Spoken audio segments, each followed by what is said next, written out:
Bulletin का बाकायदा आगाज करेंगे। 26वीं आईनी तरमीम का मिशन। वज़ीर-ए-आज़म शहबाज शरीफ और बिलावल भुट्टो की रात गए मौलाना फजलुर रहमान से मुलाकात की अंदरूनी कहानी सामने आ गई। हुकूमत अपोजिशन अरकान को ऑफर्स देने और दबाव में लाने का अमल तर्क करे। मौलाना फजलुर रहमान का मुतालबा, कहा हुकूमत को बातचीत की फ़ज़ा बरकरार रखने के लिए एतमाद की फ़ज़ा पैदा करना होगी। हुकूमत JUI की जानिब से दिए गए मुसवदे को तरजीह दे। क्या आईनी तरमीम पर इत्तफाक़ राय पैदा हो चुका है? इस हवाले से हम बात करेंगे। हमारे साथ मौजूद हैं ब्यूरो चीफ अदील वड़ाइच। अदील, आगाह कीजिएगा, इस हवाले से तरमीम का मामला है क्या और ये आज क्या होने जा रहा है? देखिए, बड़ा ही क्रिटिकल और क्रूशल टाइम है शुरू हो चुका। हुकूमत के पास वक्त कम है लेकिन मसाइल ज़्यादा हैं। हुकूमत के एक बड़े सपोर्टर मौलाना फजलुर रहमान आईनी तरमीम के मामले पर वो नाराज़ हो चुके हैं गुज़िश्ता चंद घंटों में, और ज़राए ने हमें ये कंफर्म किया है कि मौलाना की जमात में फॉरवर्ड ब्लॉक बन चुका है। 4 से 5 अरकान ऐसे हैं जो आईनी तरमीम के लिए मौलाना की पॉलिसी के ख़िलाफ़ वोट देने के लिए तैयार हो चुके हैं।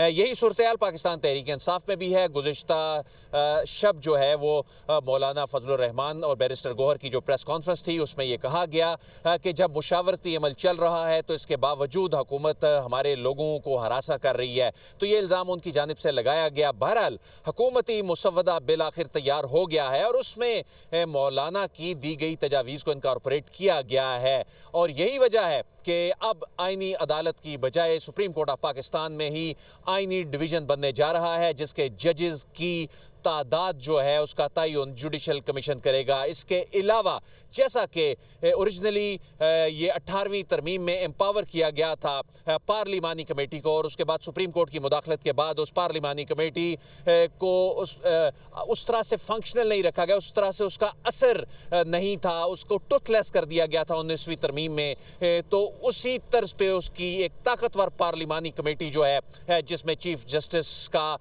इंतखाब करना है, और उसके लिए अब 3 जज साहिबान का पैनल होगा। 3 जज साहिबान का जो पैनल है उसमें से सिलेक्शन होगी चीफ जस्टिस ऑफ पाकिस्तान की।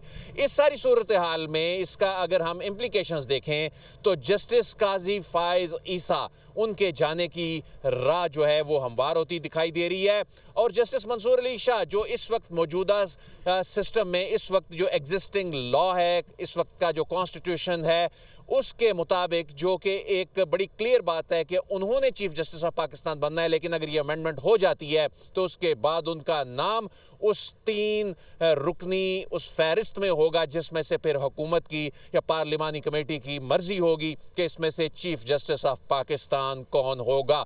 तो ये बुनियादी तौर पे बड़ी डेवलपमेंट है कि 25 अक्टूबर के बाद की सूरत हाल जो है वो काफ़ी हद तक वाज़े नज़र आने लगी है।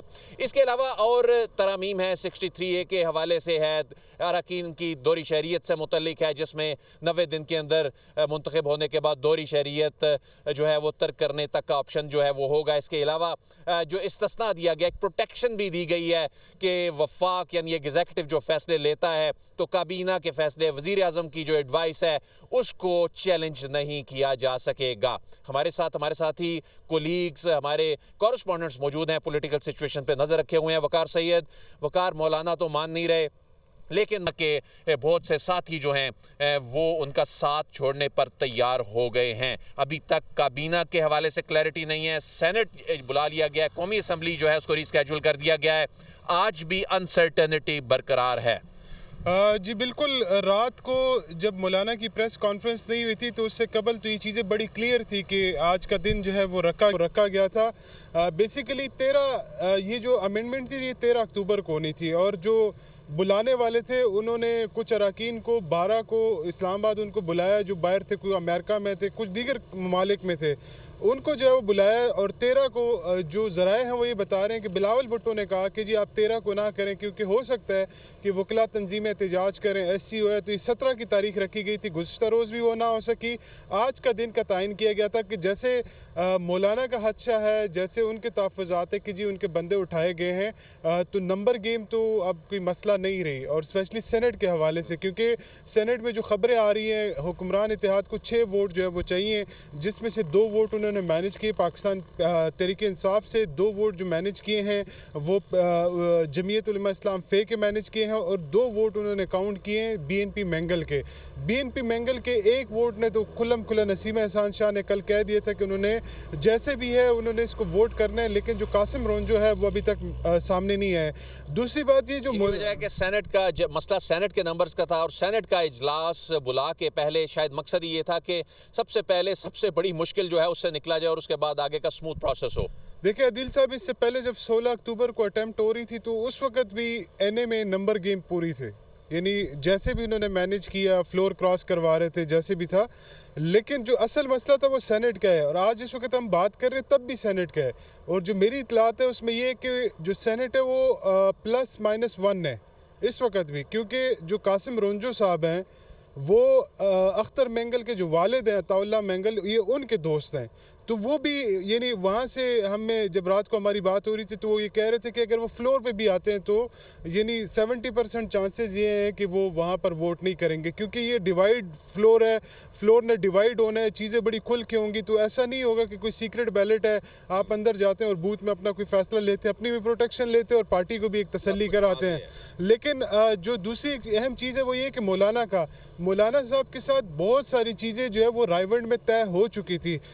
कल रात को सिचुएशन बदली शायद इस वजह से कि जो हुक्मरान इत्तेहाद है, जो इसके जो बाकी लोग हैं, स्टेक होल्डर्स हैं, उनको शायद ये लग रहा था कि मौलाना जो है वो टाइम गेन कर रहा है, और बज़ाहिर भी ये लग रहा है कि मौलाना जिस तरह चीज़ों को लेके चल रहा है, क्योंकि जो हमारे ज़राए हैं वो ये बता रहे हैं कि रायवंड में भी मौलाना साहब ने ये 2 मुख्तलिफ एंगल से ये शराइत रखी थी कि आप मंसूर अली शाह साहब का जो नोटिफिकेशन है वो जारी करें, उसके बाद आप 19वीं आईनी तरमीम बहाल करें और कमेटी के पास जाए और वो 3 नामों पर। यासिर से बात करते हैं। यासिर, अभी तो कैबिनेट के हवाले से कोई डिसीजन नहीं है, सेनेट बुला लिया गया, तो ये ड्राफ्ट काबीना में आना है, मंजूरी होनी है।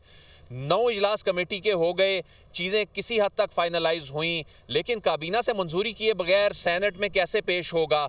ये गैर यकीनी सूरत हाल, जब तक मौलाना के साथ मामला तय नहीं होते उस वक्त तक काबीना जो है उसके हवाले से नोटिफाई नहीं किया जाएगा। देखिए दिल साहब, बहुत शुक्रिया। एक तो जो काबीना का इजलास है उस पे हुकूमत जो है वो बड़ा तज़ब्ज़ुब का शिकार दिखाई देती है। कुछ लोग कहते हैं काबीना होना है, वज़रा कहते हैं, कुछ वज़रा हैं वो कहते हैं नहीं होना, पीएम ऑफिस कह रहा है नहीं है। स्टैंड बाय पर चीज़ें रखी गई हैं कि आप तैयार रहें। अभी हमें ज़राए ने बताया है कि कहा गया है कि तमाम वज़रा जो हैं वो तैयार रहें, जो पोजीशन है और जो मूवमेंट्स हैं उसको देखते हुए ये फ़ैसला किया जाएगा।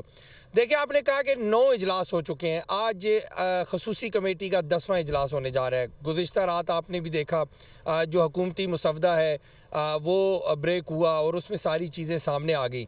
यकजा किया गया है तमाम जमातों का मुसवदा, नहीं आया तो पाकिस्तान तहरीक इंसाफ का अभी तक मुसवदा नहीं आया। यासिर, यहाँ पर जिस तरह मिलिट्री कोर्ट्स वाला मामला है, कुछ दीगर मामला हैं, उन पे चीज़ें अभी जब तक तय नहीं हुई, तो राना सनाउल्लाह ने भी कहा कि वो चीज़ें निकाल दी गई उस मुसवदे में से जिनके ऊपर अभी तक कंसेंसस नहीं है। बाकी तमाम चीज़ें तो मौलाना के साथ यासिर तय हुई थी और उन्हीं की चीज़ों को इनकॉर्पोरेट किया गया है। अब जो एक मिसट्रस्ट है ये कहाँ पे है?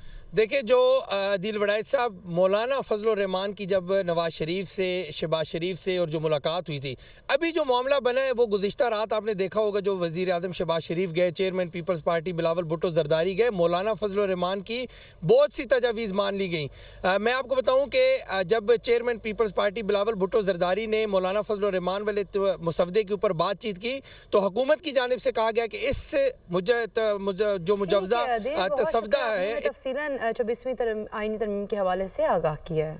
अब आपको बराह रास्त ले चलेंगे। वज़ीर इत्तलात पंजाब अस्मा बुखारी मीडिया से गुफ्तगू कर रहे हैं।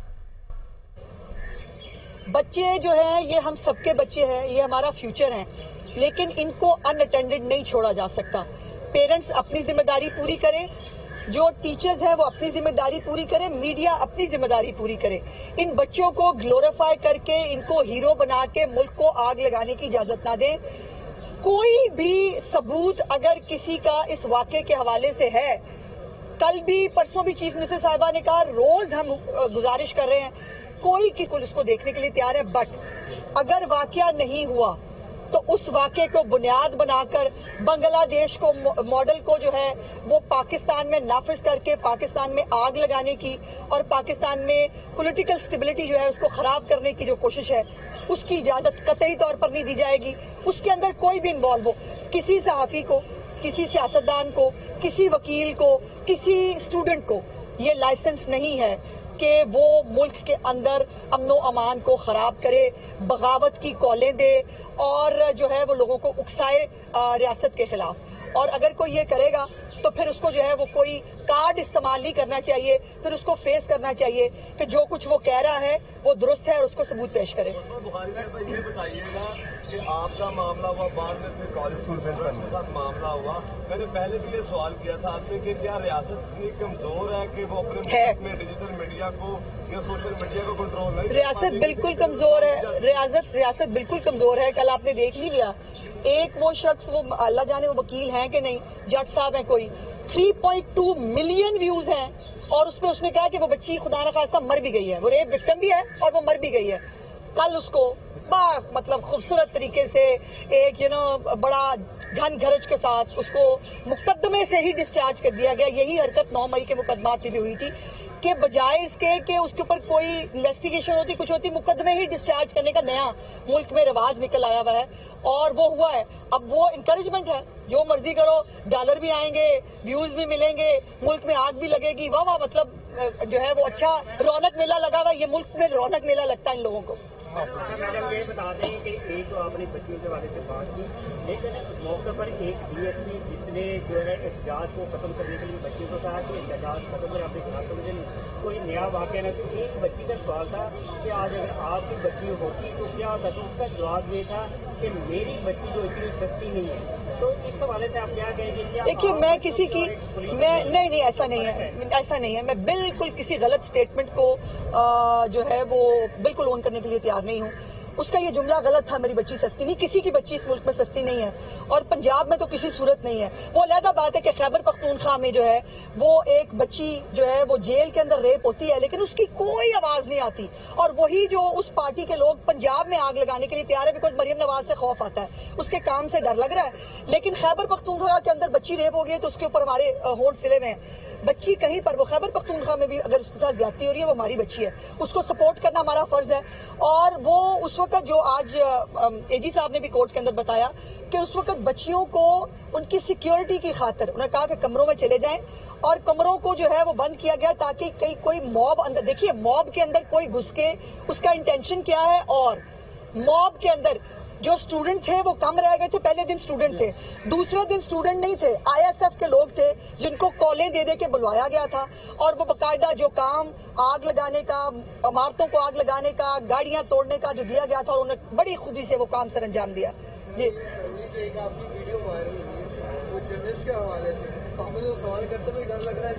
अच्छा, आप देखिए पहले आप थे उस दिन वहाँ, अच्छा आप सब लोग में से काफी लोग थे और मैंने ये बात आज भी की। मैं बहुत तकलीफ है मुझे कि जो लोग नहीं थे उनको ये अल्लाह पाक का इख्तियार भी मिल गया है कि वो नियतों के हाल भी जानता है। मेरी गलती है कि मैं इन सबको बेटा, भाई, बच्चे, और ये तो मैंने कहा कि मेरी तो आदत है कि जैसे बड़ी बहनें नहीं लाड करती तुझे मैं ठीक कर दूंगी, तुझे मैंने 2 लगा देनी है। तो मुझे तो अब ये फिक्र लगी कि किसी दिन वो निकल आया तो मैं तो कोई गुंडा साबित हो जाऊंगी कि मैं। लेकिन मुझे अफसोस हुआ कि मेरी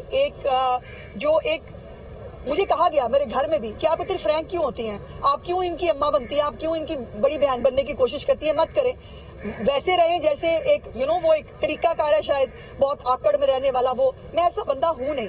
और ये सब लोग जो बहुत सालों से मुझे जानते हैं, अल्लाह पाक ने मेरे अंदर ना पहले कल गरूर रखा था ना आज है। और मैं अब भी अपने केस के साथ साथ जो रूडा के अंदर आपका केस फंसा हुआ है जिसको मैंने आज फिक्स कराया है अर्ली हियरिंग के लिए, मैं उस कोर्ट में जा रही हूँ। मेरे से जो हो पाएगा मैं करूंगी, लेकिन अब जो है वो मुझे